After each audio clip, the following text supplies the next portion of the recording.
Hello and welcome.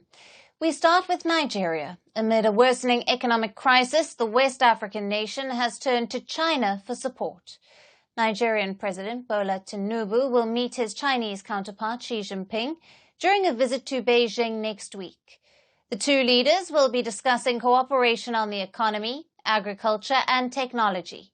Tinubu's agenda includes site visits to two major Chinese companies, Huawei Technologies and the China Rail and Construction Corporation.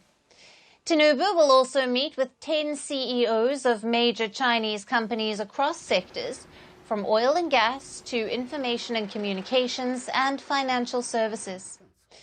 Tinubu, who is the chairperson of the regional bloc ECOWAS, will also be attending the China-Africa Cooperation Summit in Beijing, along with other African leaders. Now, the visit comes at a time when Nigeria is seeking investments to boost its economy, which is battling double-digit inflation, foreign currency shortages, and issues such as crude oil theft. In recent years, China has become a key source of infrastructure investment in Nigeria, with a series of projects undertaken by Chinese firms as part of the Belt and Road Scheme. In the year 2023, China was Nigeria's biggest trading partner. But China is also Nigeria's biggest bilateral lender. As per reports, Nigeria's debt obligations to China increased by almost $500 million in the second half of last year to $5.16 billion. A mounting foreign debt that has led to a rise in inflation and widespread hunger spurred a string of violent anti-government protests in Nigeria this month. Not just this, China is also seeking to increase its military presence in Nigeria by planning to establish its military industry in the country. China has already exported various weapon systems to Nigeria, including combat systems. China is also expanding footprint in the nation culturally and educationally, with an increasing number of Nigerian students in China and many Nigerians learning the Chinese language. But this meeting between the two heads of states also comes at a strained time. Just days ago, a Chinese firm had seized assets of the Nigerian federal government, owing to a legal battle with the country's Ogun states. Among the assets seized were also 3 presidential jets. The seizure is a part of the firm's attempt to retrieve its $70 million in an arbitration award against Nigeria. This is linked to a botched 2013 deal with Nigeria's Ogun state to build a free trade area in the state. Now, after the Nigerian state backed out of the deal, citing failure in execution, the Chinese firm has sought restitution. But Nigeria's presidency called the federal asset seizure illegal, emphasizing it as a state issue. Now, it is to be seen if this issue will be resolved through talks in Beijing. Now, Nigeria has traditionally been an ally of the West, with the United States being a major economic and security partner.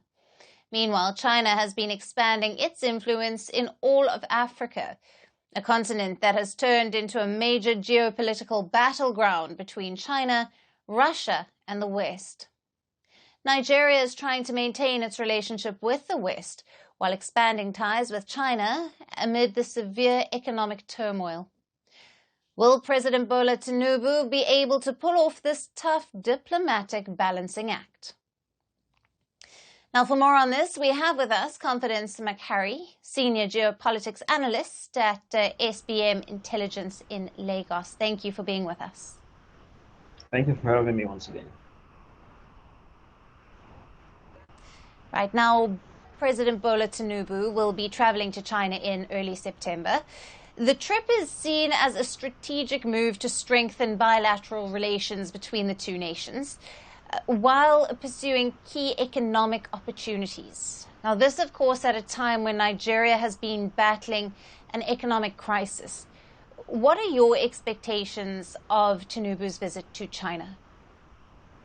I think one of the first things we should be looking at is, for Nigeria's perspective, is to get more loans to finance some of the president's economic objectives.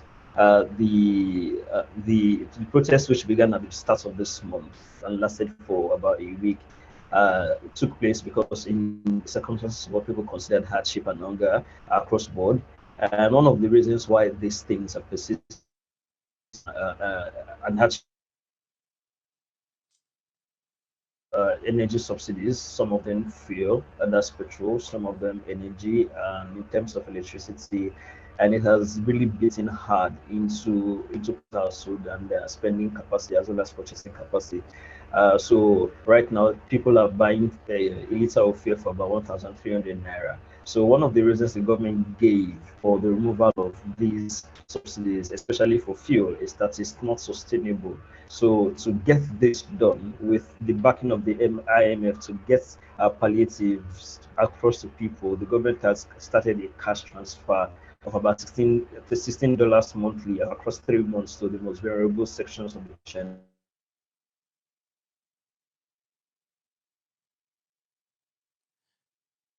There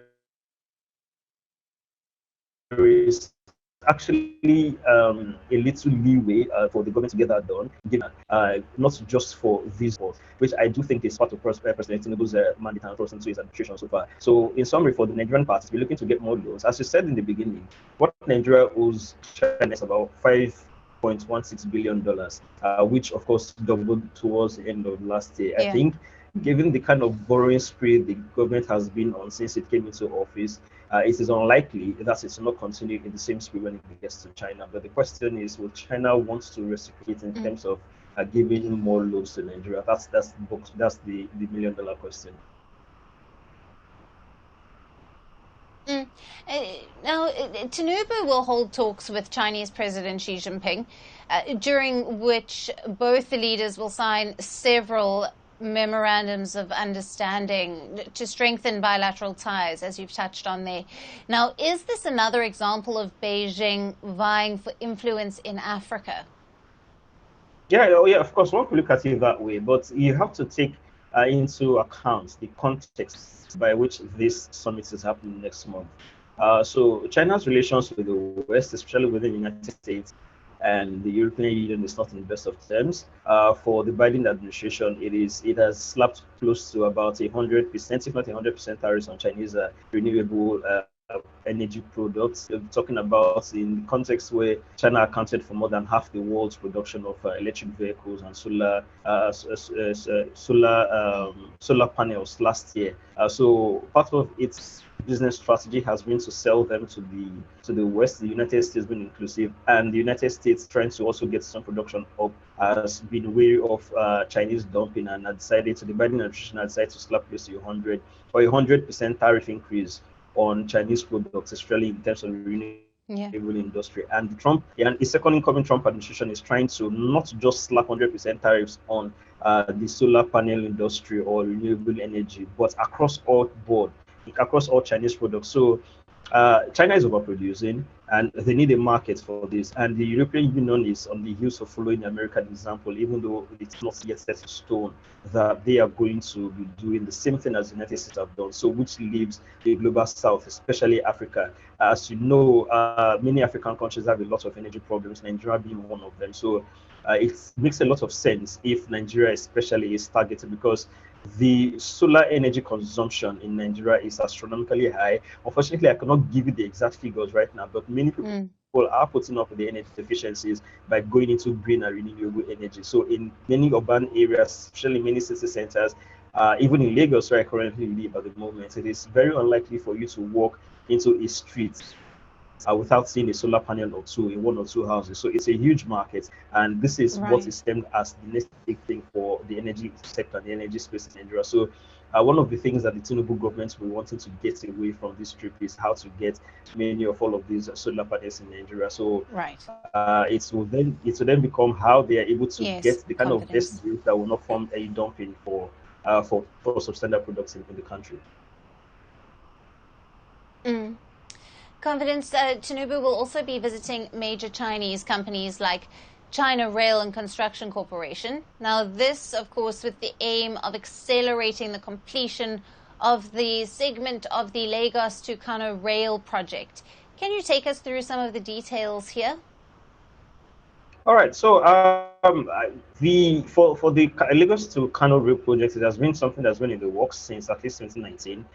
So when the Niger government was in good terms with Nigeria, the both governments, that's the governments of President Muhammadu Buhari as well as the government of Muhammadu Yusufu in Niger signed the agreement to be financed by the Africa Finance Corporation as well as other funders. So it has been in the works for some time. So as of middle of last year, at the start of last year, a little set of work has begun. But there are some geopolitical concerns concerning it because last year Nigeria almost launched a fateful invasion into the country, which was only stymied at the last minute.